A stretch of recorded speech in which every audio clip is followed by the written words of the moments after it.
Welcome to history class once again. Today we shall be looking at revision class, and our revision shall be based on Yoruba and Benin in the 19th century.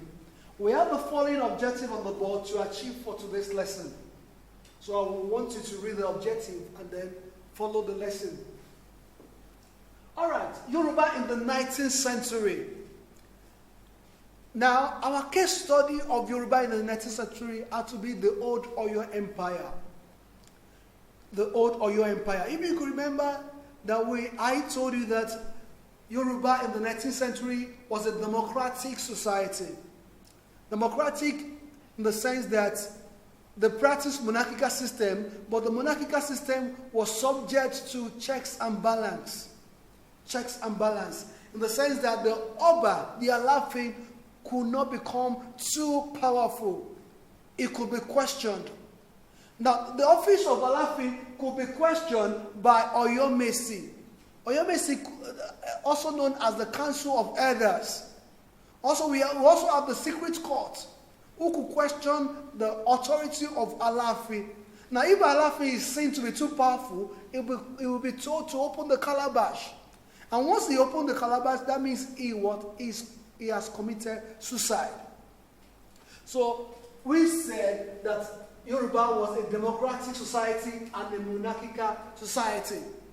And the end of our affair was Alafin of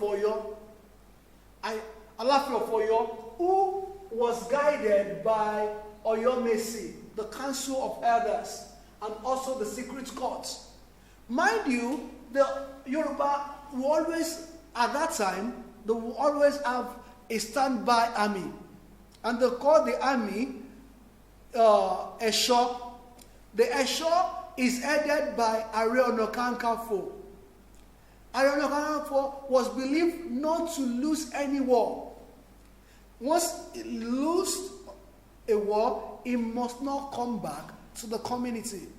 He must either commit suicide or go with the war.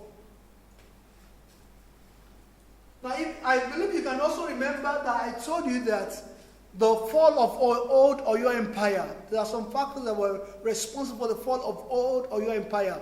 Population became too much that they could not control it. Apart from the population, the Alafi became too powerful that the policy of checks and balances was no longer working. Also, the invasion of the Fulani into Yoruba land, especially in Ilorin, also led to the fall of Old Oyo Empire. So let's look at Benin in the 19th century. Now, Benin in the 19th century, Benin became famous for our artworks. Now, one of the artworks we talk about is craft making. Craft making was one of the things that made Benin famous, even in the European nations. Britain began to come to Nigeria because of the artwork in Benin. Benin became famous because of the artwork. Remember, we learned about succession crisis in Benin. Succession crisis of the Obas in Benin. And also remember that we learned about Benin invasion by British government, the Benin massacre. Benin success in 19th century.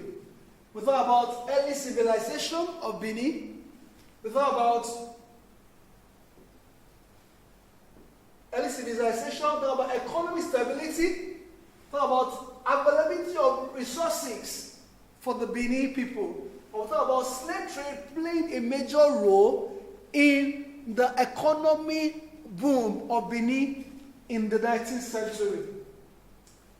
And we also talk about the alliance with Portugal. Alliance with Portugal in the 19th century. Now, before we end the class, I want to bring to you your remembrance what happened during the Benin massacre. If you can remember briefly, I told you that there was a festival that was going on in Benin, and Britain or British government sent some spy to Benin to know the level or the nature of the security. And at that time, the Oba did not welcome visitors. And as a result of this, the visitors were actually treated in a bad way. And this actually made the British government to reinforce and then came back in a bad way. And that led to Benin massacre.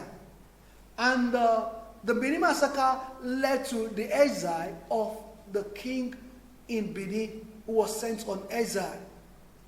And that actually led to one of the decline, or one of the factors that led to the decline of Benin Kingdom in the 19th century.